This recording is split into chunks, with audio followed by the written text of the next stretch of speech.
எங்களுடைய கரங்கள் பரிசுத்தமாக்கப்படுவதாக. ஆண்டவரே, உடைய சமூகத்திலே நாங்கள் உண்மையா இந்த காணிக்கை வலைகளை வைக்க கர்த்தருடைய நாமம் மகிமைப்படும்படியாய், கர்த்தருடைய நாமத்தை கனப்படுத்தும்படியாய் ஆண்டவரே உடைய கைகளை திடப்படுத்துங்க. ஆண்டவரே, ஆண்டவரே இந்த நல்ல வேலைக்காக, ஆண்டவரே இந்த கர்த்தருடைய பணிக்காக, ஆண்டவரே ஸ்தோத்திரம் நாங்கள் உதாரத்துமாய் கொடுக்கத்தக்கதாக ஆண்டவரே கர்த்தர் எங்களுக்கு உதவி செய்யும்படியாய் நாங்கள் ஜெபிக்கிறோம். கர்த்தாவே, ஆவியானவரே உமக்கு ஸ்தோத்திரம். உங்க வார்த்தையை நாங்கள் கேட்கும்படியாக இருக்கிறோம் அப்பா. இயேசுவின் நாமத்தினால உங்க வார்த்தையை கேட்க கூடாதபடிக்கு, உங்க வார்த்தையில பெருக கூடாதபடிக்கு, ஆண்டவரே உங்க வார்த்தையில வளர கூடாதபடிக்கு, எங்களுடைய அஸ்திவாரம் உடைய வார்த்தையிலே ஆண்டவரே கட்டக்கூடாதபடிக்கு, ஆண்டவரே போராடுகிற எல்லா சத்துருவின் கிரியைகளும் இயேசுவின் நாமத்தினாலே முறியடிக்கப்படுவதாக. எங்களுடைய சிந்தைகளை தொடக்கூடாது, எங்களுடைய இருதயங்களை தொடக்கூடாது. நீதியாய் இருதயத்தை போல ஆண்டவரே இருதயங்கள் திறக்கப்படட்டும். உடைய வார்த்தைக்கு நேராக உங்க வார்த்தை என்கிற மன்னாவை நாங்கள் உட்கொள்ளும், உங்க வார்த்தை என்கிறதான அப்பத்தை நாங்கள் போஷிக்கணும். அப்படிப்பட்டதான கிருபையிலே வளர உதவி செய்யும். இயேசு ரட்சகர் மூலம் பிதாவே, அல்லேலூயா.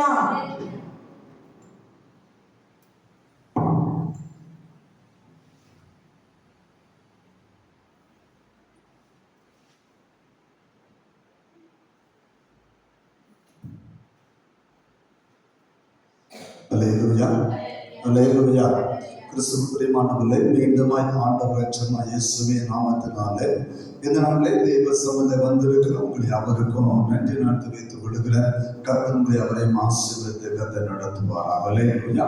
கர்த்தருடைய கிருபை நம்மோடு கூட இருக்கிறபடினாலே ஆண்டவருக்கு நன்றி செலுத்துகிறோம். வரும் நாட்களையும் அவருடைய கிருபைகளை கர்த்தர் அதிகமாய் தந்து கர்த்தரை நடத்துவாராக. கடந்த சில மாதங்களாக பிரியமானவர்களை கானான் யாத்திரை குறித்து நாம் அறிந்து கொள்ளும்படியாக ஆவியானவர் நமக்கு கொடுத்திருக்க மேலான கிருபைகளுக்காக ஆண்டவருக்கு நன்றி செலுத்துகிறோம். நம்முடைய ஆவிக்குரிய வாழ்க்கையுடைய முன்னேற்றம் என்ன? பிரியமானவர்களை, இன்னும் நாம் வளர வேண்டிய காரியம் அதிகம் என்பதை நாம் மறந்துவிடக் கூடாது. அல்லேலூயா. இஸ்ரவேல் ஜனங்களுடைய வீழ்ச்சியை நமக்கு எச்சரிக்கை உண்டாகும்படியாக ஆவியானவர் எழுதி வைத்திருக்கிற ஒரு காரியம். நம்முடைய ஆவிக்குரிய வாழ்க்கையில பிரியமானவர்களே, அதற்கு முன்னேற்றத்துக்கு ஒரு முடிவு இல்லை. அல்லேலூயா. கழிந்த ஞாயிற்றுக்கிழமை ஒரு வார்த்தை, பரிசுத்தத்துக்கு முடிவு கிடையாது. அதாவது நம்ம கற்றுக் கொடுக்கிற நம்முடைய மரண நாள் வரையிலும் அல்லது ஆண்டவராகிய இயேசுவின் வருகை மட்டும் நீங்களும் நானும் பரிசுத்தம் உள்ளவர்களாக இருக்க வேண்டும் என்பதுதான் வேதம் நம்ம கற்றுக் கொடுக்கிற ஒரு காரியம். எனவே ஆவிக்குரிய காரியங்களை, அநேக காரியங்களை நீங்களும் நானும் வளர வேண்டும் என்பதற்காக இன்னும் நாம் வளர வேண்டிய காரியம் அதிகம் என்பதனால ஆண்டவர் இந்த காரியத்தை நமக்காக அவர் எழுதி வைத்திருக்கிற என்பதை நாம் மறந்துவிட முடியாது. எனவே அதை குறித்து தொடர்ந்து நாம் தியானிக்கிற ஒரு பெரிய வாக்கியத்தை கர்த்தர் நம்ம தந்து கொண்டிருக்கிறபடினாலே ஆண்டவருக்கு நன்றி செலுத்துகிறேன். கடந்த நாட்களில் எகிப்தினுடைய வஞ்சகத்தை குறித்து நாம் தியானித்துக் கொண்டிருக்கிறோம். பிரியமானவர்களே, அவன் அனைத்து விதமான தந்திரங்களை அவன் செயல்படுத்தின போது அந்த தந்திரங்கள் எல்லாம் செயல்படாமல் கர்த்தர் எல்லாவற்றையும் முறியடித்தபடினாலே அவன் வஞ்சகமாய் அவன் செயல்பட அவன் ஆரம்பிக்கிற காரியத்தை நாம் கழிந்த நாட்களில் தியானிக்கிற ஒரு பெரிய வாக்கியத்தை கர்த்தர் நமக்கு தந்தார். ஆனா வேதம் என்று சொல்லுகிறது ஒரே ஒரு காரியம். யாத்திராகமம் 8வது அதிகாரம் 1வது வசனத்துல வேதம் சொல்லுகிற ஒரே ஒரு காரியம், கர்த்தருக்கு ஆராதனை செலுத்த அந்த ஜனம் புறப்பட வேண்டும். அதான் வேதம் நம்ம கற்றுக் கொடுக்கிற ஒரு காரியம். ஆனா கர்த்தருடைய நோக்கம் என்ன? கானான் தேசத்தை கொடுப்பது கர்த்தருடைய நோக்கமாக இருந்தது. அல்லேலூயா. அது ஆபிரகாமுடைய காலத்திலே கர்த்தர்களுக்கு நல்ல ஒரு வாக்குத்தத்தமாய் கர்த்தர் பண்ணி வைத்திருந்தார். ஆபிரகாமுடைய காலத்திலே கானான் தேசத்தை கர்த்தர் தருவேன் என்று சொல்லி கர்த்தர் வாக்கு கொடுத்தாலும் அதை நிறைவேற்றும்படியாக ஆண்டவர் அந்த கானான் அந்த ஆசீர்வாதத்தை சுதந்திரிப்பதற்கு முன்பதாக கர்த்தருக்கு ஆராதனைங்கிற நிலைமையிலே கர்த்தர் கொண்டு வருகிறார். அதை குறித்து கடந்த நாட்களில் தியானிக்கிற ஒரு பெரிய வாக்கியத்தை கர்த்தர் நமக்கு தந்தார். இந்த பிரியமானவர்களே, இந்த வஞ்சகத்தை குறித்து நாம் பார்க்கும்போது முதலாவது அவன் செய்த வஞ்சகம் என்னவென்று சொன்னால், யாத்திராகமம் 8வது அதிகாரத்துல வேதம் நம்ம கற்றுக் கொடுக்கிற ஒரு மகிமையான ஒரு காரியம் அதுவே. ஏனென்று சொன்னால் முதல் வசனம் ஆண்டவரை ஆராதிக்க வேண்டும் என்பது முதல் வசனம் நமக்கு சொல்லுகிற ஒரு காரியம். ஆனால் 25வது வாசிக்கும் போது அவன் தெளிவாக சொல்லுகிறான், நீங்கள் தேசத்திலே கர்த்தருக்கு பலி செலுத்துங்கள். ஆண்டவருக்கு பலி செலுத்தக்கூடாது என்று நாங்கள் சொல்லவில்லை. பார்வன் இப்பொழுது வஞ்சகமாய் இஸ்ரவேல் ஜனங்களுக்கு சாதகமாய் செயல்பட்டது போல தனக்கு சாதகமாய் அவன் அந்த கிரியை அவன் நடப்பிக்கிறான். ஏன்னா ஆண்டவருடைய திட்டம் என்ன? எகிப்தை விட்டு வெளியே போகணுங்கிறது தெய்வ திட்டம். ஆனா இவனுடைய திட்டம் என்ன? நீங்க பலி செலுத்தலாம், ஆனா தேசத்துக்கு வெளியே நிச்சய கூடாது, போகக்கூடாது. ஏன்னா உங்க நோக்கம் பலி தானே. எனக்கு அனைவரும் சொல்லுவாங்க, என்ன நடந்தது எனக்கு நமக்கு தெரியாது, ஆனா என் காரியம் நல்லா நடந்துச்சு. நம்ம சொல்றோம் இல்லையா? மற்றவங்களுக்கு நம்ம கவலைப்படவே கிடையாது. என்ன நடந்தா எனக்கு என்ன, என் காரியம் நல்லா நடந்தது, அது மட்டும் எனக்கு போதும். இங்க பார்வனுடைய எண்ணம் அதுதான். பார்வனுடைய எண்ணம் தான். உங்க காரியம் என்ன? பலிதானே செலுத்தணும், தேசத்தை செலுத்திட்டு போ. ஆனா தேசத்தோட என்ன செய்யாது, வெளியே போகாது. ஆனா தேவ திட்டம் என்ன? எகிப்தோடு வெளியே போனுங்கிறது தெய்வ திட்டம். நன்றாக புரிந்து கொள்ள வேண்டும். இஸ்ரவேல் ஜனங்களுக்கு சாதகமாய் வருகிறான், பலி செலுத்துங்கள், ஆனா தேசத்துல அந்த பலியை செலுத்துங்கள் சொல்ல அவன் சொல்லும் போதுதான் மோசே அவனுக்கு மறு உத்தரவு கொடுக்கிறான். பிரியமானவர்களே, 26வது வசனம், அப்படி செய்தால் அது அறிவறுப்பான காரியம். நாங்கள் தேசத்தை பலியிடக்கூடாது. 28வது வசனம் 27வது வசனம் சொன்னால், நாங்கள் என்ன செய்ய வேண்டும்? வனாந்தரத்திலே 3 நாள் பிரயாணம் பண்ண வேண்டும். அல்லேலூயா. வனாந்தரத்திலே 3 நாள் பிரயாணம் பண்ணி கர்த்தர் எப்படி பலி செலுத்த சொல்லுகிறாரோ அதன்படி தான் பலி செய்யுங்க. விருப்பப்படி என்ன பலி செலுத்த கூடாது. நீங்க விருப்பப்பட்ட பலி கர்த்தர் விதிக்கிற விதி என்னதோ அதன்படி தான் பலி செய்ய. இதுவரை எங்களுக்கு எப்படி பலி செலுத்துறது தெரியும். இது கர்த்தர் எந்த நியமனத்தை எங்களுக்கு தரல. ஆனா அவர் வனாந்தரத்துல பிரயாணம் பண்ண பிற்பாடு சொல்லுவாரு, அதுக்கு பிற்பாடு அவர் நியமித்த நியமத்தின்படியே நாங்கள் பலி செலுத்த வேண்டும் என்று சொல்லி அவன் ஒரு காரியத்தை அவன் சொல்லுகிறான். கடந்த நாட்கள் சொன்ன 3 நாள் பிரயாணம். இந்த 3 நாள் பிரயாணம் என்பது 3 காரியங்களை, 3 ஆவிக்குரிய சத்தியங்களை வெளிப்படுத்துகிற ஒரு காரியம். கர்த்தருக்கு ஆராதனை செலுத்துவதற்கு முன்பதாக வேதம் நம்ம கற்றுக் கொடுக்கிற 3 ஆவிக்குரிய சத்தியம் என்னவென்று சொன்னால், அது 3 நாள் பிரயாணம். 1 ரட்சிப்பின் அனுபவம், 2வது பேப்டிசம் ஞானஸ்நானங்கிற அனுபவம், 3வது ஆவியின் அபிஷேகம் என்கிற அனுபவம். அல்லேலூயா. இந்த 3 அனுபவம் ஒரு மனிதனுக்கு தேவை. இந்த பேப்டிசத்தை குறித்து வருகிற ஞாயிற்றுக்கிழமை, ஆனால் புதன்கிழமை அநேகர் வராமல் இருக்கிறனால 2 வாரங்களாக வேதம் நம்ம கற்றுக் கொடுக்கிற காரியம் என்ன? நம்முடைய விசுவாசம், ரட்சண சேனையாருடைய விசுவாசம் என்ன என்பதை குறித்து தெளிவான ஒரு விளக்கத்தை நாம் அறியும்படியாக இருக்கிறோம். அல்லேலூயா. அது பற்ற குழப்பம் இன்னைக்கு அநேக இடங்களில் உருவாகி கொண்டிருக்கிறது. இந்த ஒரு யூத் ரெட்ரீட் மீட்டிங் நடந்தது, நம்முடைய டிவிஷன் நடத்தினது. அந்த ரெட்ரீட் மீட்டிங்ல ஒரு பிள்ளை கேட்ட ஒரு கேள்வி, கண்டிப்பா சல்சால பேப்டிசம் கொண்டு வர வேண்டும் என்று சொல்லி ஒரு வாலிப பிள்ளை இங்க பேசினது. பார்வன தளபதிட்டு. அல்லேலூயா. நன்றாக புரிந்து கொள்ள வேண்டும். அப்படியானால் ஒரு தெளிவான விளக்கம் நமக்கு தேவை. இன்னைக்கு பெரிய ஒரு குழப்பம் இருக்கிறது. அது வருகிற 2 ஞாயிற்றுக்கிழமையில வெளிப்படுத்த விசேஷத்தை நம்ம 2 வாரம் தள்ளி வைத்து விட்டு இதை குறித்து நம்ம அறிந்து கொள்ளும். கர்த்தரோடு கூட காரியங்களை வெளிப்படுத்துவாராக. பிரியமானவர்களே, இந்த 3 நாள் பிரயாணத்திலே முதல் நாள் பிரயாணம் என்னவென்று சொன்னால், ரட்சிப்பின் அனுபவம் ஒரு மனிதனுக்கு இருக்க வேண்டும். அதுதான் தேவ திட்டமும் தேவனுடைய சித்தமும் அதுவாகவே இருக்கிறது என்பதை ஒரு நாள் நாம் மறந்துவிடக் கூடாது. அந்த ரட்சிப்பின் அனுபவத்தோடு கர்த்தரை ஆராதிக்கிற பிள்ளைகளாக நீங்களும் நானும் மாற வேண்டும். அல்லேலூயா. பாவத்தோடு பாவத்தை கிரையோடு தேவனுடைய சமூகத்தை ஆராதித்தால் அந்த ஆராதனை வீணான ஒரு ஆராதனையாக மாறிவிடும் என்பதை மறந்து விடக்கூடாது. ஏனென்று சொன்னால் ஏசாயா 59:2 நமக்கு சொல்லுகிறது. பிரியமானவர்களே, வாசிக்கலாம். உங்கள் அக்கிரமங்களே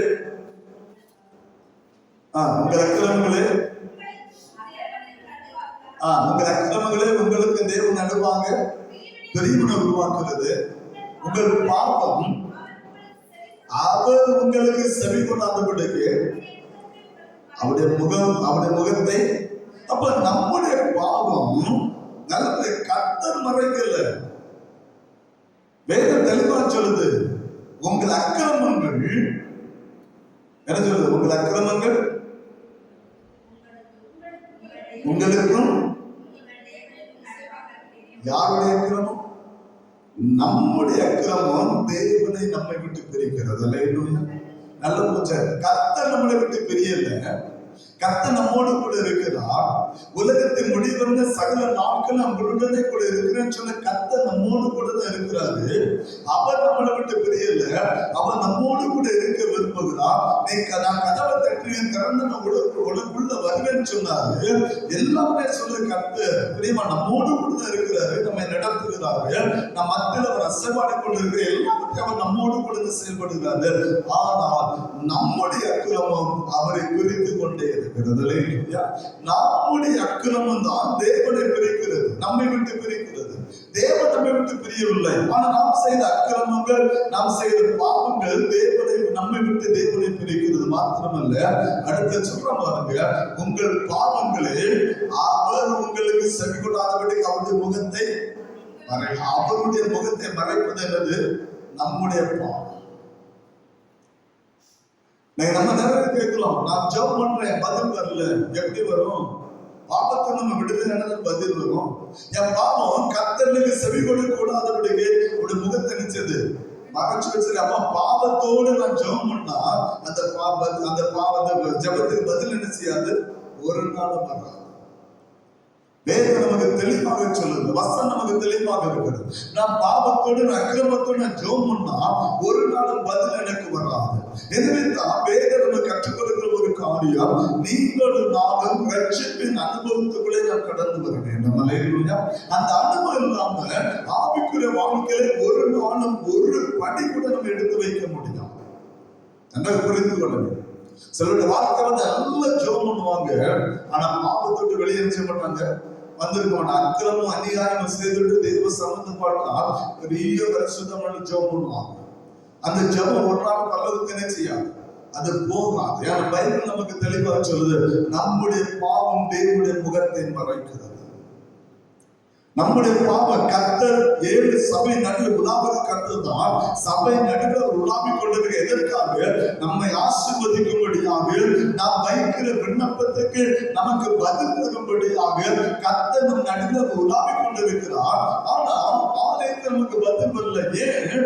நாம் பாவத்தோடு அக்கிரமத்தோடு தேவனை ஆராதிக்கிறபடினால, பாவத்தினால் அக்கிரமத்தினாலும் மறித்து கொண்டவர்களாய் தேவனை நாம் ஆராதித்துக் கொண்டிருக்கிறபடினால, நம்ம விண்ணப்பத்தை வைக்கிறபடினால பதில் நமக்கு வருவது இல்லை.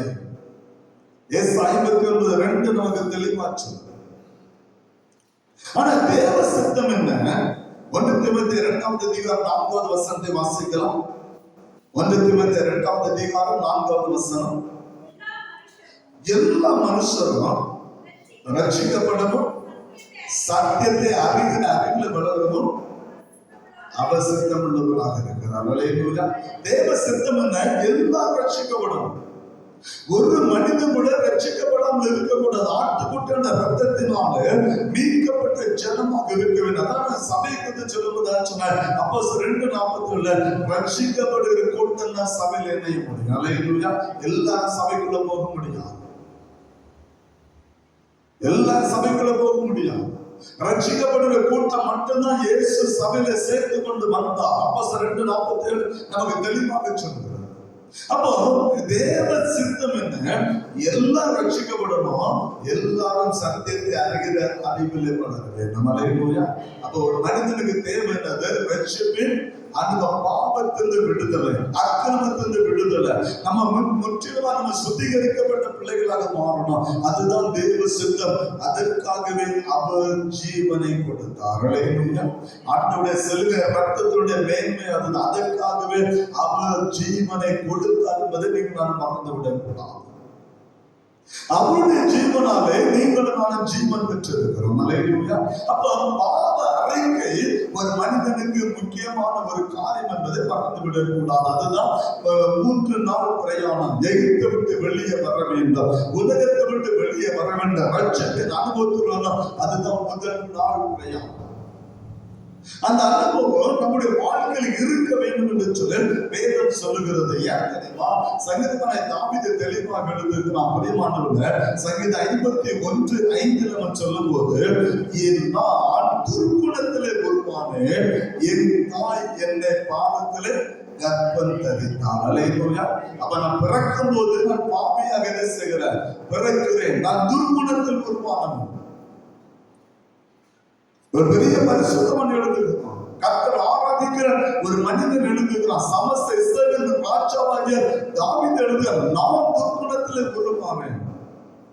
ஆனா இதை நம்ம பார்த்தோம்னா நம்மள பெரிய பரிசுத்தவனை காட்டி மற்றவங்க என்ன செய்வோம், குறை சொல்லிட்டே இருப்போம். நல்ல புரிஞ்சுக்கணும், நம்மை விட பெரிய பரிசுத்தவன் தாவீது. நம்மை விட ஆண்டவரை ஆராதிப்பதிலையும் கர்த்தரோடு கூட பேசுவதிலையும் அவன் பேச்சு பெற்றவன், கர்த்தருக்காய் வாழ்ந்தவன், அவருடைய சித்தத்தின்படி செய்கிறவனாய் வாழ்ந்தவன், ஆலயத்திலே காவல் கிடந்து காத்திருந்தவன், உடன்படிக்கை பெட்டி கொண்டதாக சந்தோஷமாய் நடனமாடினவன், ஆண்டவருக்காக பிரியமான எதை விளக்க ஆயத்தமாக இருந்தவன் தாவீது. அவன் சொல்றான், என் தாய் என்னை பாவத்திலே கற்பந்தரித்தாள் என்று சொல்லலே. நான் பாவத்திலே உருவானவன் என்பதை எழுதுகிறேன். ஏன் ரட்சிப்பு அனுபவம் வேணும்? அவன் தெளிவாக என் தாய் என்னை பாவத்திலே அவன் கற்பம் தரித்தாள் என்று சொல்ல அவன் தெளிவான ஒரு காரியத்தை எழுத நீங்களால் பகிர்ந்து கொள்ள முடியும். 1 அதிகாரம் 8-10 ஆகிய 2 வசனத்தை வாசிப்போம் என்று சொன்னால் வேதம் ஒரு காரியத்தை நமக்கு காண்பித்துக் கொடுக்கிறது. என்ன சொல்லுகிறது?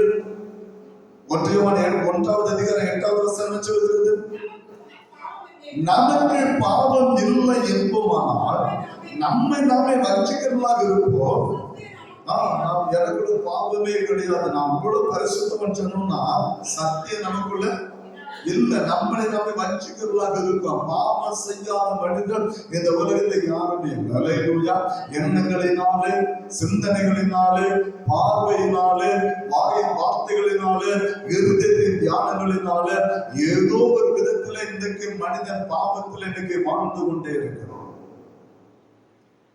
அதனால்தான் யோவான் அல்லது அவன் தெளிவாக எழுதுகிறான், நமக்கு பாவம் இல்லை என்று சொல்லுவோமானால் நம்மளே என்ன செய்யலாம், வஞ்சித்தோட நாம் பாவமே செய்யல.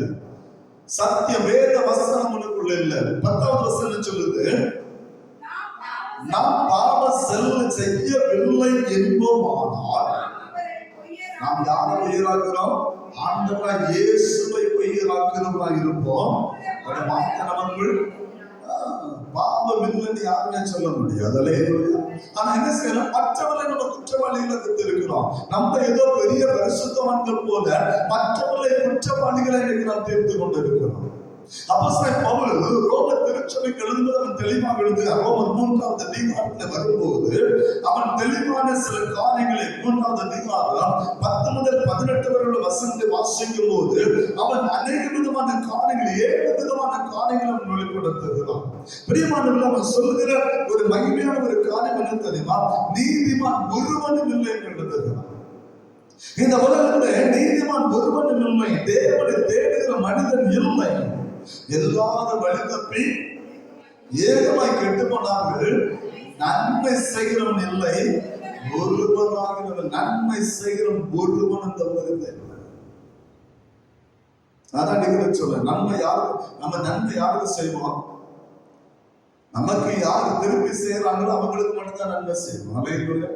ஆனா வேணா சொல்றான், நன்மை செய்யறவன் ஒருவனும், ஏன்னா நமக்கு யாரும் தர மாட்டாங்க, நன்மை செய்ய மாட்டோம். 2 பெட்டியில இருக்கும் பணம், அவன் நிற்பான், ஒரு 500 ரூபாய் தான். நம்ம சொல்லலாம், இப்பதான் கொடுத்தேன், இப்பதான் 10 பைசா கேட்குது. பணம் என்ன இருக்கும்? 2 பெட்டியில. ஏன் போனதை சொன்னோம், கொடுத்தா வாங்கிட்ட உனக்கு தந்தா திரும்ப எனக்கு வராது. உன்னை தந்துட்டு பின்னாலே அலைய முடியாது. அதுக்குன்னே சிலவங்க இருக்கிறாங்க, நல்ல கடன் வாங்குவாங்க, ஆனா திருப்பி வாங்கும்போது அவதான் வாங்குவாங்க, கொடுக்கும்போது என்ன செய்யும்? கொடுக்கும்போது கறிக்கு இன்னைக்கு தாரு, நாளை தாரு. ஆனா சொல்லுங்க என்ன சொல்லுவாங்க, 2 நாள்ல தந்துருவேன், 2 மாசம் ஆனாலும் வராது. அப்படிப்பட்ட மக்கள் இருக்கிறாங்க. நல்ல பூச்சி. வேதம் சொல்லுகிறது, நன்மை செய்கிறவன் ஒருவனும் இல்லை, நீதிமன்றம் ஒருவனும் இல்லை, எல்லாரும் வழி தப்பி ஏகமாய் கெட்டு போனான்னு சொல்லி பவுல் எழுதுறது மாத்திரமல்ல, 13வது வசனம் 18வது வசனம் 7 காரியங்கள் மனிதனுக்குள்ள இருக்கக்கூடிய அந்த தீர்மையான அந்த பாவமான 7 காரியங்கள் அவன் எழுதுகிறான். என்ன எழுதுகிறான்? வேதம் சொல்லு 13வது வசனத்துல, அவன் தொண்டை திறக்கப்பட்ட பிரேதக்குழி, தங்கள் நாமத்தினால் வஞ்சனை செய்கிறார்கள், அதை உதவி கீழே பாம்பேன் உள்ள அவ்வளவு விஷத்தை வச்சுட்டாங்க, வெளியே என்ன செய்வான்?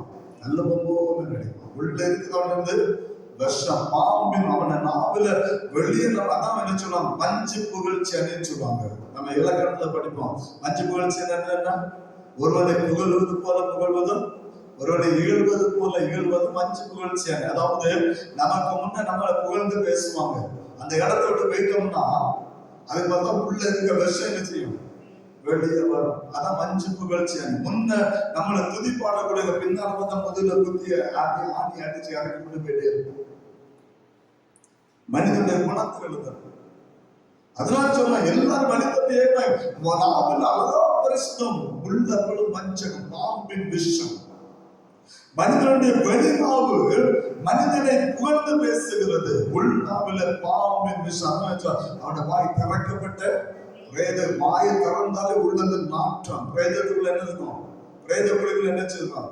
நாற்றம் அடிக்க. அவ்வளவு நாற்றம் வரும், அவ்வளவு அசுத்தமான எண்ணம் நம்மளுக்கு இருக்குது. அப்படிப்பட்ட இருக்குது. மதம் பவுல் அவன் தொண்டை திறக்கப்பட்ட பிரேத குழி. வாயை திறந்தாலே சொல்லுவாங்க, வாயை திறந்தாலே வார்த்தை பொய்ன்னு சொல்லுவாங்க. அவ்வளவு நாற்றம் பிடித்த வார்த்தை. அவன் வானாவின் கீழே பாம்பின் விஷம் இருக்கிறது. இரண்டாவது, மூணாவது என்ன சொல்றான்? அவன் வாய் சபிப்பினாலும் கசப்பினாலும் நிறைய ஏற்பமாதான் சாபம். நிறைய வாழ்க்கை தான் ஏற்பமாதான் சாபம். சில வீடு பார்த்தா சாபம் பிடிச்ச வீடாட்டே இருக்கும், பார்த்திருக்கீங்களா? சில வீடு சாபம் பிடிச்ச வீடாட்டே இருக்கும். ஏற்பமாதான் வாயில வாழ்ந்தவங்களும் சாபம், வாயில வாழ்றது அவ்வளவு தேவனுடைய நியாயத்திற்கு, வாயில வாழ்றது அவ்வளவு சபிக்கப்பட்ட வார்த்தைகள். புறப்படுகிற வார்த்தை ஆசீர்வாதமான வார்த்தை வாயிலிருந்து புறப்பட்டு. ஏன்னா வாய் வார்த்தைகள் உண்டு, ஜீவன் உண்டு. மனிதனுடைய எங்க அதான் வேதம் சொல்லு, அவன் வாய் சபிப்பினாலும் கசப்பினால் நிறைந்த உள்ள அவ்வளவு சாபமும் கசப்பு நிறைந்ததுனால வாய்ந்து புறப்படுது அவ்வளவு சாபமான வார்த்தை புறப்பட்டு வருகிறது. எவனை கண்டான சாபம் எல்லாம் அவனுக்கு உறக்கம். இதான் மனிதனுடைய வாழ்க்கை. பாவத்தை குறித்து நம்ம தெளிவாக எழுதலாம். மனிதனுடைய ஒவ்வொரு மனிதனுடைய நிலைமை குறித்து நம்ம தெளிவாக எழுதலாம். அடுத்த 15வது வசனத்தில் சொல்லுவாங்க, அவன் கால்கள் ரத்த சிந்துறதுக்கு எப்பண்டா பழிவாங்க. ரத்த சின்ன வெட்டு குத்து மாத்திரம் அல்ல, எப்போ பழிவாங்க. அவன் ரத்தத்தை உறிஞ்சு எடுத்து எப்ப அவனை சோழி முடிக்க. முன்ன அழகா பேசுவாங்க, பின்னால பார்த்து அவ்வளவு அவனை எப்படி பஞ்சிக்கணும், எப்படி அவனை சோழி முடிக்கணும். அதான் சொன்னா, நீதிமான் ஒருவனும் இல்லை, நீதிமான் ஒருவனும் இல்லை. வேதம் தெளிவாக சொல்ல. அடுத்த என்ன சொல்ல? 16வது வசனம், நாசமும் நிர்பந்தமும் அவர்கள் வழிகளில் இருக்கிறது. 17வது வசனம், சமாதான வழி அவர்கள் என்ன செய்யல, அறியவில்லை. 18 சொல்ல, அவருடைய கண்கள் குறிப்பாக இருந்ததில்லை, தெய்வ பயம் இல்லை. மனிதனுடைய வாழ்க்கை குறித்து எழுதுகிறது. இப்படிப்பட்டதான இருதயம் உள்ளவன் மனிதன், இப்படிப்பட்டதான சிந்தனை உள்ளவன் மனிதன். எனவே இவ்வளவு காரியத்தை தனக்குள்ளே அடைத்து வைத்து விட்டு மற்றவர்களை அவன் குறை சொல்லுகிறவனாக இன்றைக்கு மாறி மற்றவர்களை குறை சொல்லுகிறவனாக இன்னைக்கு மனிதன் மாறி போன. எனவே தான் பவுல் ரோமர் 2வது அதிகாரம் 70 வார்த்தை எழுதினார். 2வது அதிகாரம் முதல் 3 வசனத்தை வாசிக்கலாம், அறிந்து கொள்ள முடியும். மற்றவர்களை குற்றவாளியாக இருக்கிறவனே, நீ யாரான சரி போக்கு சொல்ல உனக்கு இடமில்லை. நீ குற்றமாக தீர்க்கிறவர்களோ அவைகளை நீயே செய்கிறபடியால் நீ மற்றவர்களை குறித்து சொல்கிற தீர்ப்பினாலே உன்னை தானே குற்றவாளியாக தீர்க்கிறார். நீ அதே தப்பு மற்றவர்களை, நீ அந்த தப்பை சரி இதை செய்ய நீ சொல்லுகிற, நீ அந்த தப்பை செய்கிற. அதனாலதான் குற்றவாளியை மற்றவர்களை தீர்க்கிற நீ அந்த தப்பை செய்கிறபடினாலே போக்கு சொல்ல உனக்கு எதுவுமே இல்லை. தேவ தீர்ப்பு உனக்காக காத்திருக்கிறது. அல்லேலூயா. அதான் அவருடைய வார்த்தை. 3வது வசனத்தில் இப்படிப்பட்டவர்களை செய்கிறவில்லை, குற்றவாளிகள் தீர்த்தும் அவர்களை செய்கிறவனே, நீ தேவனுடைய நியாயத்தை தப்பிக்கொள்ளலாம் என்று நினைக்கிறாயோ? நீ மட்டும் அவனுடைய நியாயத்தில் தப்பித்துக் கொள்ள நினைக்கிறாயோ? மற்றவர்கள் எதை செய்யக்கூடாது பேசுறாத நீயே செய்து கொண்டிருக்கிறாய் அல்லவா?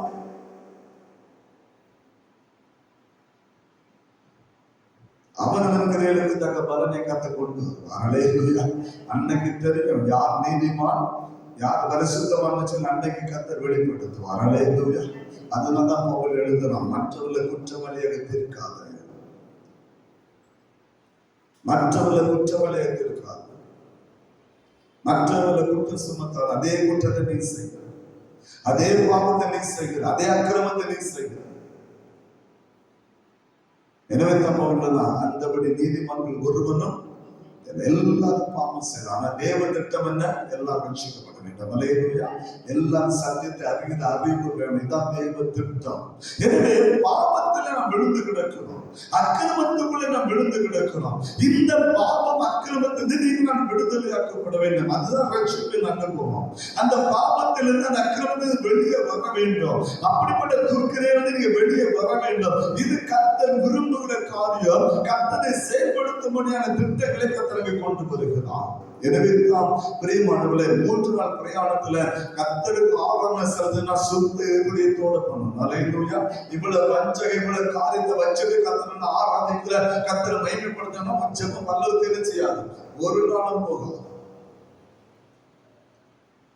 அதான் போக்கு செலவுக்கு இடம் இல்லை. அவனால போக்கு செலவுக்கு இடம் இல்லை. ஏன்னா அதே பாவத்தை நீ செய்கிறான், அதே அக்கிரமத்தை நீ செய்கிறான், அதே துன்மார்க்கமான கிரியைகளை நீ செய்கிறாய்.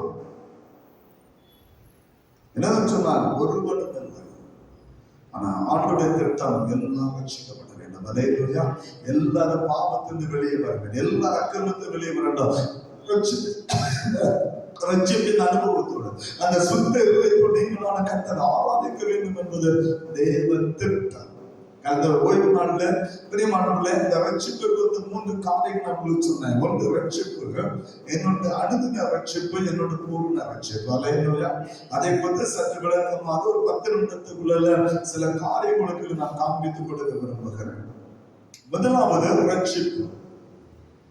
வேதத்தில் இப்படிப்பட்ட பாவத்தில் வாழ்ந்து கொண்டு இருக்கிறான். பாவத்துக்கு சொன்னான், என் தாய் என்னை பாவத்திலே கற்பம் தரித்தாள். அல்லேலூயா.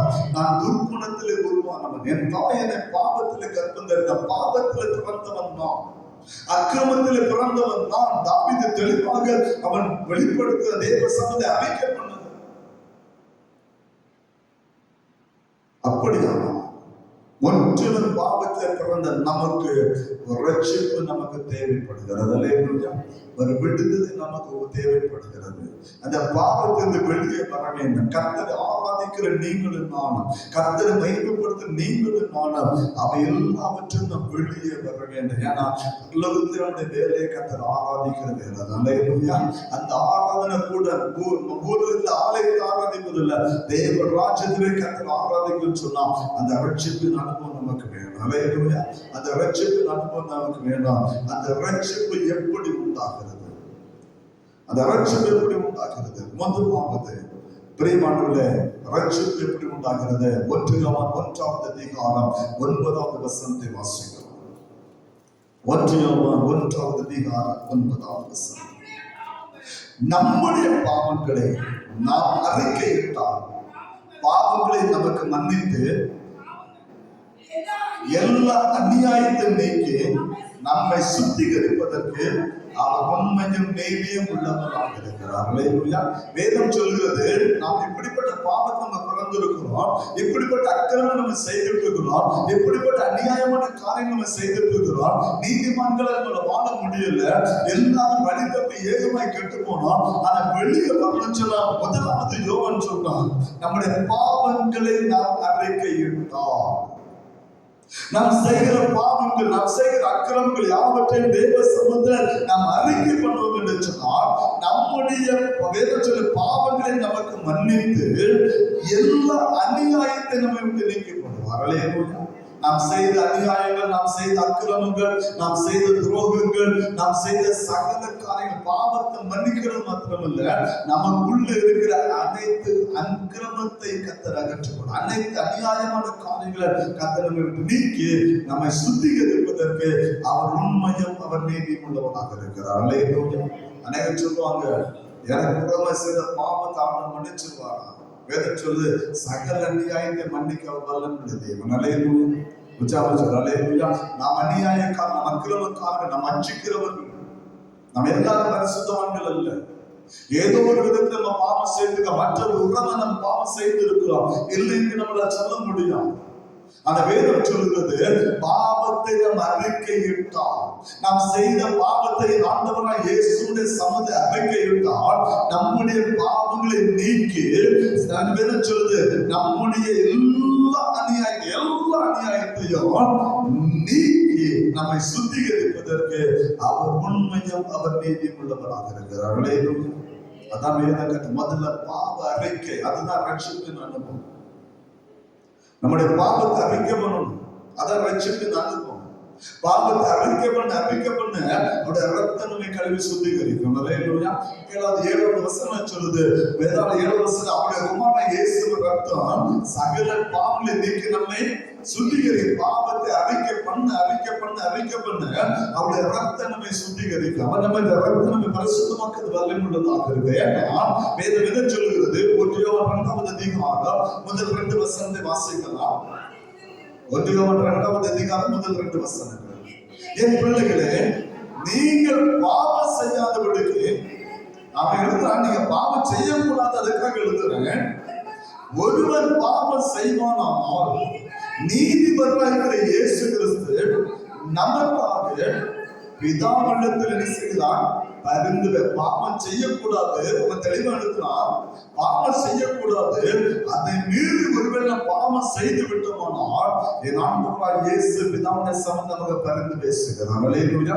அதனாலதான் நான் ஏற்கனவே சொன்னேன், பிதாவுடைய சம்பந்தம் யோவான் கண்ட தரிசனத்தை சொன்னேன். இப்பொழுது ஆண்டவர் எப்படி இருக்கிறாரு, பிதாவின் வலது பாரசத்துல உங்களுக்காக எனக்காக பரிந்து பேசுகிற பிரதான ஆசாரியனாக இன்றைக்கு உட்கார்ந்து கொண்டிருக்கிறார். அல்லேலூயா. யோவான் வெளிப்படுத்தின விஷயத்தை அதான் கண்டான். வேதம் சொல்லுது, நாம் பாவம் செய்வோமானால், துணிகரமாய் செய்கிற பாவம் இல்ல, ஏதோ ஒரு விதத்தில் நம்ம பாவம் செய்வோமானால் இந்த பாவத்தை நீக்கி நம்மை சுத்திகரிப்பதற்கு நீதிபதியாகிய இயேசு உங்களுக்காக எனக்காக பிதாவின் வலதுபார்சத்தில் அவர் பரிந்து பேசுகிறவராக இருக்கிறார். அல்லேலூயா. அடுத்த வசனம் சொல்லுவாங்க, நம்முடைய பாவங்களை நீக்கி நம்முடைய பாவங்களை நிவர்த்தி செய்கிற கிருபாதார பலி அவரே. நம்முடைய பாவங்களை மாத்திரமல்ல, சர்வ லோகத்தின் பாவங்களை நிவர்த்தி செய்கிற பலியாக அவர் இருக்கிறார். எனவே தான் பாவத்தை நாம் அறிக்கையிட்டார், நம்முடைய பாவங்களை மன்னிக்கிறது மாத்திரமல்ல, சகல அநியாயங்களை அவர் நீக்கி போடுவார்.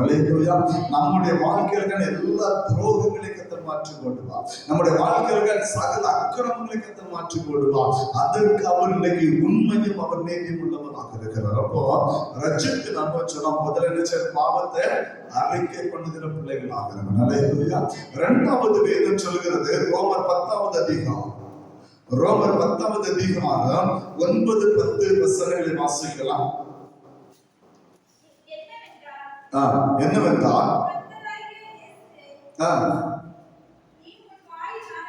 கர்த்தராகிய இயேசுவை நீ உன் வாயினாலே அறிக்கையிட்டு தேவன் அவரை மரித்தோரிலிருந்து எழுப்பினார் என்று உன் இருதயத்தில் விசுவாசித்தால் ரட்சிக்கப்படுவாய். நீதி உண்டாக இருதயத்தில் விசுவாசிக்கப்படும், ரட்சிப்பு உண்டாக வாயினால். ஆண்டவர் நீதிபதி என்று சொல்ல அறிக்கை பண்ணுகிறவர்களாக இருக்காங்க. இயேசுவை அறிக்கை பண்ண வேண்டும். எந்த இடத்துல இருந்தாலும் சரி, ஆண்டவரை அறிக்கை பண்ணுகிற பிள்ளைகளாக வேதனை வச்சலாம். வாயினால் சொல்லு, ரட்சிப்பு உண்டான்னு சொன்னா வாயினால் என்ன செய்யணும், அறிக்கை பண்ணுகிற பிள்ளைகளாக மாறும். முதல்ல அவன் சொல்றான், 9வது சொன்னா, இயேசுவை ஒரு வாயினால் அறிக்கையிட்டு அவரே என்னை மரித்தொழிந்து எழுப்பினார் சொல்லி விசுவாசிக்கணும். இயேசு உயிரோடு இருக்க விசுவாசிக்கணும். உங்களுக்காக எனக்காக நடிக்கப்பட்டா, எனக்காக நொறுக்கப்பட்ட விசுவாசம் நமக்கு வேணும். அது நீதியை உருவாக்கும். அந்த விசுவாச நீதியை உருவாக்கும். அந்த விசுவாசம் எனக்கு வேணும். 2வது, நான் ரட்சிக்கப்படணும்னு சொன்னா இயேசுவை நான் அறிக்கை பண்ணுகிறவனாக மாற வேண்டும். முதல்ல சொன்னா பாவத்தை என்ன செய்யணும், அறிக்கை பண்ண நம்மளை மன்னிக்க வல்லமுள்ள தேவன், அக்கிரமத்தில் நீக்கப்பட வல்லமுள்ள தேவன். 2வது வேதம் சொல்லுது, இயேசு வாயினால் என்ன செய்யணும், அறிக்கை பண்ணுகிற பிள்ளைகளாக மாறும். நல்ல பரிச்சயம். ஆண்டவராய் இயேசுவை நீங்கள் அறிக்கை பண்ணும்போது அவர் பிதாவுக்கும் உங்களை அறிக்கை பண்ணுகிறவராக இருக்கிறார். அல்லேலூயா. அதாவே நம்ம கற்றுக் கொடுக்கிற ஒரு காரியம். அதான் ரட்சிப்பு. அந்த அனுபவம் நமக்கு வேணும். அந்த பாவத்தை அறிக்கைட்டு அந்த பாவத்தில் விடுதலையாக்கப்பட்ட அந்த அனுபவம் வேணும். எங்க இருந்தாலும் சரி, எப்படிப்பட்ட இடத்தில் இருந்தாலும் சரி, ஆண்டவராகிய இயேசுவை நீங்கள் அறிக்கைப்படுகிற பிள்ளைகளாக அதாவே நம்ம கற்றுக் கொடுக்கிற ஒரு மகிமை மகத்துவம் உள்ள ஒரு காரியம். நம்ம சில விசேஷ வீட்டுக்கு போவோம், சில நம்ம குடும்ப விசேஷ வீட்டுக்கு போவோம். சிலவங்க புறச்சாத்தருடைய பழக்கத்தை கொண்டு வருவாங்க, கொண்டு வந்து அதை செய்வாங்க. நம்ம சொல்லணும், இல்ல நான் ஆண்டவரை ஏற்றுக்கொண்ட பிள்ளை, இதை நான் செய்ய மாட்டேன்னு சொல்லணும். அல்லேலூயா. அதுதான் அறிக்கை. ஆண்டவரை ஏற்றுக்கொண்ட பிள்ளை, இந்த பாவத்தை நான் செய்யக்கூடாது, இந்த அக்கிரமத்தை நான் செய்யக்கூடாது, அது எனக்கு தூரமான ஒரு காரியம். புறச்சாத்தருடைய பழக்கம் நமக்குள்ள வரக்கூடாது. மற்ற இடங்களுக்கு போனா பிரியமானவர்களே, மற்றவருடைய பழக்கத்தில் நாம் கடந்து போகக்கூடாது. அதுதான் அறிக்கைப்படா கர்த்தரை தேவன் என்று சொல்லுகிறது மாத்திரம் இல்ல, மற்றவன் நடுவில் சாட்சியுள்ள ஒரு வாழ்க்கை வாழ கற்றுக்கொள்ள வேண்டும். மற்றவன் இந்த காரியத்தை செய்யணும் சொல்லணும், இதை நான் செய்ய மாட்டேன், இதை செய்யக்கூடாது என்று சொல்லணும். வேதம் கற்றுக் கொடுக்கிற ஒரு காரியம்.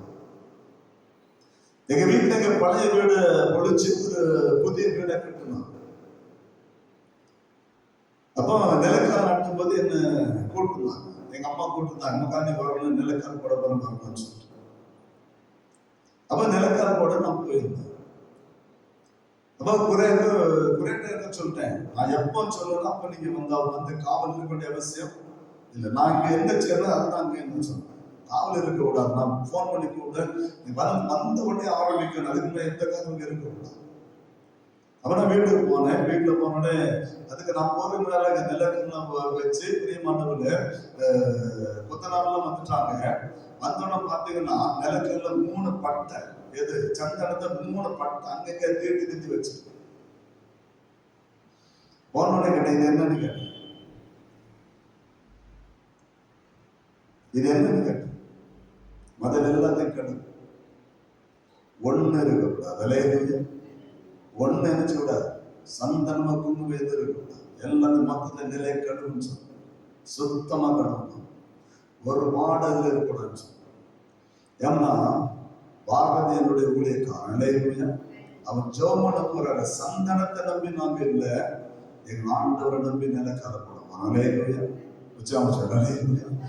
அதுதான் விசுவாசம், அதுதான் அறிக்கை. கர்த்தரை விசுவாசிகள் ஆண்டவரை அறிக்கை ரட்சிப்பின் அனுபவம். அவங்க செய்திருக்காங்க, இவங்க செய்திருக்காங்க, நம்மளதை செய்வோம். அதல்ல. அந்த சந்தனத்தை நம்பி இன்னைக்கு நான் அந்த நிலப்படம் சொன்னா என் மூளைக்கு வர வேண்டிய அவசியம் இல்லை. அது புறச்சாதனுடைய பழக்கம், அது அஞ்ஞானுடைய பழக்கம், அது கிறிஸ்தவத்துடைய நுழைந்து விட்டது. அப்ப இயேசுவை அறிக்கை பண்ணது என்ன? ஆண்டவரை இயேசுவை அறிக்கை பண்ணது மாத்திரமல்ல, நான் நிற்கிற இடத்துல மற்றவருடைய பழக்கங்களை வராதபடி என்னை காத்துக் கொள்வது ஆண்டவரை அறிக்கை பண்ணதுக்கு ஏதுவான ஒரு காரியம். அல்லேலூயா. அதுதான் இங்க எழுதணும், அதுதான் இங்க சொல்றான், அறிக்கை பண்ணு, இயேசு அறிக்கை பண்ணு, சாட்சியா நின்று. ஏன்னா அவன் மரித்து வந்து எழுப்பி இருக்கு, அவனை ரட்சிக்கும்படி அவனை மீட்கும்படி எழுப்பி இருக்கிறல்ல, அதை செய் என்பது அவனுடைய வார்த்தை. இதுதான் ரட்சிப்பு. இரண்டாவது அணுகுன ரட்சிப்பு. அணுகுன ரட்சிப்பு என்பதுல என்ன சொன்னேன், எங்களுக்கு ஓய்வு நாளா நான் லேசா டச் பண்ணிட்டு போனேன். காலைல நான் எழுப்பி ஜெபம் பண்ண நேரம் முதல் இரவு ஜெபம் பண்ண போகும்போது நான் தனிமையாக தேவ சமூகத்தை காத்திருக்கேன். இன்னைக்கு யாருமே அப்படி செய்யறோம், யாராவது செய்யறோம், ஓரானும் செய்து கிடையாது. நைட்டு காத்திருக்கணும், தேவ சமூகம் கொஞ்சம் உட்கார்ந்து இருக்கணும். காலை முதல் மாலை நான் என்ன செய்துங்கிறத நான் ஆராய்ந்து பார்க்கணும். ஆராய்ந்து பார்த்து நான் அந்த நாள்ல நான் ஏதோ ஒரு தவறு செய்திருப்பேன், தேவ சமூகத்தை அறிக்கை அதை விட்டு விடணும். அதுதான் அணுகுன ரட்சிப்பு. ஒவ்வொரு நாளும் அந்த பாவத்தை அறிக்கை பண்ணி விட விட விட விட என் வாழ்க்கையில பரிசுத்தம் உருவாக ஆரம்பிக்கும். ஒவ்வொரு பாவம் எனக்கு மாறும். அது ஒரே நாள் நடக்கிற காரியம் இல்லை, அதான் அணுகுன ரட்சிப்பு. ஒவ்வொரு நாள் என் வாழ்க்கை நடக்க வேண்டிய காரியம். அல்லேலூயா. அது ஒரே நாள் நடக்கிற காரியம், ஒரே நாள்ல பரிசுத்தவனை மாற முடியாது. ஏன்னா இருக்க சொன்ன பரிசுத்தத்துக்கு முடிவே கிடையாது. ஏனென்றால் இயேசுவை வெளிப்பட சொன்ன பரிசுத்தம் உள்ளவன் இன்னும் பரிசுத்தமாகட்டும், இன்னும் பரிசுத்தம் உள்ளவன் இன்னும் பரிசுத்தமாகணும். பரிசுத்தத்துக்கு முடிவே கிடையாது. ஒவ்வொரு நாளும் அறிவிக்கப்படணும், ஒவ்வொரு நாள் அறிவிக்கப்பட அதை விட்டுட்டே வரணும். அதனால சாலமோன் பிரியமானவர்களே, நீதிமொழி 28:13 சொன்னா, பாவத்தை அறிக்கை செய்து விட்டு விடுவனுக்கோ இரக்கம் உண்டு, அதை மறைக்கிறவனுக்கு வாழ்வே கிடையாது. பாவத்தை மறைக்கிறவனுக்கு வாழ்வில்லை, அறிக்கை செய்து விட்டு விடுவனுக்கு இரக்கம் உண்டு. ஒவ்வொரு நாளும் அந்த பாவத்தை அமைக்கப்பட்டு அதை விட்டு விடு அதை நம்ம விட்டு அகன்று போனோம். அதை விடு பாவத்தில் நம்ம விடுதலையாக்கப்பட்டு கொண்டு இருப்போம். விடுதலை ஆக்கப்பட நம்முடைய வாழ்க்கையில பரிசுத்தம் உருவாக ஆரம்பிக்கும். அது ஒவ்வொரு நாளும் நம்முடைய வாழ்க்கையில் நடைபெற காரணம் அனுதின ரட்சிப்பு. அந்த அனுபவம் நமக்கு வேணும். சங்கீதம் 139, 23, 24 வசனத்தை வீட்டில் படிச்சு பாருங்க. தாவீது சொல்லுது, ஆண்டவரே வேதனை உண்டாக்குற வழி என்னிடத்தில் இருக்கு என்று சொல்லி ஆராய்ந்து பாருங்க. ஒவ்வொரு நாளும் ஜெபம் பண்ணலாம். வேதனை உண்டாக்குற வழி, ஆண்டவர் இன்னைக்கு ஏதாவது வேதனை உண்டாக்கிட்டா, என் சிரமமான காரியத்தை சேர்ந்துட்டா, என் வாய் வார்த்தை எப்படிப்பட்டதாக இருந்தது, நான் என்ன காரியத்தை செய்தேன், தேவ சமூகத்தை ஆராய்ந்து பார்க்க தாவீது சொல்லுகிறான், வேதனை உண்டாக்குற வழி என்னிடத்தில் உண்டோ என்று சொல்லி ஆராய்ந்து பாருங்க. அப்படியான நீக்கி போனான். அவன் அறிக்கை தினந்தோறும் அறிக்கப்படுகிறவனாக இருந்தான். தினந்தோறும் அறிக்கப்பட அவன் சொன்னான், வாயின் வார்த்தை இருந்தேன் தியானம் இப்படி சமூகத்தை பிரியமாக இருக்கணும். என் வாயின் வார்த்தைகள் கர்த்தருக்கு பிரியமா இருக்கணும். இருதயத்தில் எழுதுகிற எண்ணங்கள் கர்த்தருக்கு பிரியமா இருக்கணும். ஒவ்வொரு நாளும் அதை தேவ சமூகத்தை அறிக்கப்பட்ட அனுதின ரட்சிப்பு அறிக்கை பண்ணுகிறவனாக இருந்தான். வேதனை கற்றுக் கொடுக்கிற ஒரு காரியம். சங்கீதம் 19:13 சொன்னா, ஆண்டவரே துணிகரமான பாவத்தை என்னை விலக்கி பாதுகாத்துக் கொள்ளும். ஒவ்வொரு நாளும் துணிகரமான பாவத்தை சேர்க்க கூடாது. துணிகரமான பாவம் எனக்குள்ள வந்து அதை விலக்கி பாதுகாத்துக் கொள்ளும் என்று சொல்ல ஒவ்வொரு நாளும் தேவ சமூகம் ஜெபிக்கிறவனாக இருந்தான். அதுதான் அனுதின ரட்சிப்பு. அந்த அனுபவம் நமக்கு வேணும். ஒவ்வொரு நாளும் தாவீதுடைய அனுபவம் தான். தாவீது அரசனுடைய அனுபவம் இருந்தது. எப்பெல்லாம் பாவம் செய்தாலும் அப்பெல்லாம் தேவ சமூகத்தை அறிக்கை பண்ணுகிறவனாக இருந்தான். எப்பெல்லாம் மீறி நடந்தாலும் அதில் அறிக்கை பண்ண. சங்கீதத்தை படிச்சு பாருங்க, உங்களுக்கு தெரியும். ஒவ்வொரு நாளும் அறிக்கை பண்ணி தேவ சமூகத்தை ஒவ்வொன்றையும் விட்டு தன்னை பரிசுத்தத்தினால தன்னை காத்து கொண்டவன் தாவீது. என்னதான் கர்த்தர் அவனை குறித்த சாட்சி கூறினார், என் எனக்கு சித்தமானது எல்லாவற்றையும் செய்வான் என்று கர்த்தர் சாட்சி கொடுத்தார். அல்லேலூயா. தாவீது என் இருதயத்துக்கு ஏற்றவன் கர்த்தர் யாரை கர்த்தர் சாட்சி கொடுக்கிறேன். என் இருதயத்துக்கு ஏற்றவன் கர்த்தர் யாரை குறித்து சாட்சி கொடுக்கிறார். தாவீதை குறித்து சொன்னாரு, என் இருதயத்துக்கு ஏற்றவன்.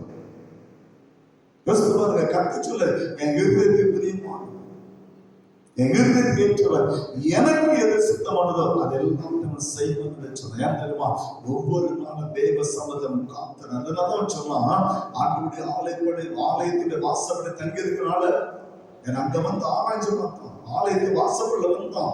ஒவ்வொரு நாளும் தேவ சமூகத்தை ஜெபம் பண்ண, ஆண்டவரே வேதனை வழி எங்க இருக்கிறார், அகற்றி போடும். உமக்கு விசனமாய் கொண்ட காரியத்தை அகற்றி போடும்.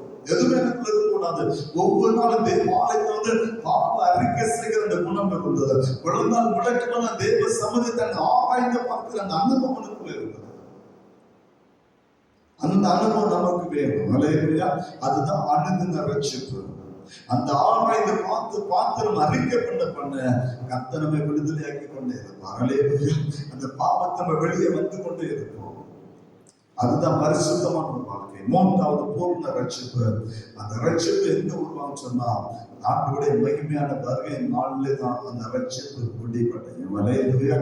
ரட்சிப்பு அதான் பூர்ண ரட்சிப்பு. அது வரலாம் ரட்சிப்புக்கு முடிவு கிடையாது. அந்த ரட்சிப்பு அனுபவத்துக்குள்ள வரதான் பரிசுத்தம் உண்டாகும். அந்த பரிசுத்தத்துக்கு முடிவு கிடையாது. ரட்சிப்புக்கு ஒரு முடிவு உண்டு, பரிசுத்தத்துக்கு ஒரு முடிவு உண்டு. அது அவருடைய வருகையின் நாளிலே. அல்லேலூயா. அவருடைய வருகை நாளில் தான் அந்த முடிவுக்கு அது வரும். இல்லை என்று சொன்னால் என்னுடைய மரண நாளிலே. அதான் மரணத்துக்கு முன்பதாக என்னை முற்றிலுமாய் தேவ சமூகத்தை அறிக்கை பண்ண என்னை சுத்திகரித்துக் கொள்வேன் என்று சொன்னால் நித்திய ராஜ்யத்துக்கு தன்னை கொண்டு வர நல்ல தேவனாக இருக்கிறார். அதுதான் ஆரம்ப நோக்க கர்த்தர் சொன்னார். 3 நாள் வெளியே வா, எகிப்தை விட்டு வெளியே வா. எகிப்தை விட்டு வெளியே வா, 3 நாள் பிரயாணம் போனோம், வெளியே வா வெளியே வா. அந்த அனுபவம் நமக்கு வேணும். அதே போலதான் பாவத்தை விட்டு நம்ம வெளியே வருகிற பிள்ளைகளாக இருக்கணும். பாவத்துக்குள்ளே இருக்கக்கூடாது, அதை விட்டு வெளியே வரணும், உலகத்தை விட்டு வெளியே வரணும், அக்கிரமத்துக்கு வெளியே வரணும், துர்க்கிரியிலிருந்து வெளியே வரணும், பாவ எண்ணங்களுக்கு வெளியே வரணும், அக்கிரமத்துக்கு இருந்து வெளியே வரணும், சத்தியத்துக்கு புறமான பாவத்தை விட்டு வெளியே வரணும். வந்து கர்த்தருக்கு ஆராதனை சொல்றது, அதிலே கர்த்தர் பிரியப்படுகிற தேவனாக இருக்கிறார். அல்லேலூயா. அந்த அனுபவம் நமக்கு வேணும். அதுதான் வேதம் கற்றுக் கொடுக்கிறது. அந்த அனுபவத்துக்குள்ளே நாம் வருவோம் என்று சொன்னால் நம்முடைய ஆராதனை கர்த்தருக்கு ஏற்றதாக இருக்கும். நம்முடைய விண்ணப்பத்துக்கு பதில் தந்து நம்மை வழிநடத்த கர்த்தர் வல்லமையுள்ள தேவனாக இருக்கிறார். அல்லேலூயா. நம்மை ஆசீர்வதிக்கிற வல்லமையுள்ள தேவனாக இருக்கிறார். எனவே அந்த அனுபவத்தை கர்த்தர் நமக்கு தரும்படியாக அவனுடைய சமூகத்தை அர்ப்பணித்து கடந்து செல்லுமா. கர்த்தரை அவரை ஆசீர்வதித்து நடத்துவாராக. ஆமென். ஜெபம் செய்வோம். மகா இரக்கமுக்கு இந்த வேலைக்காக நமக்கு நடிச்சிருக்கிற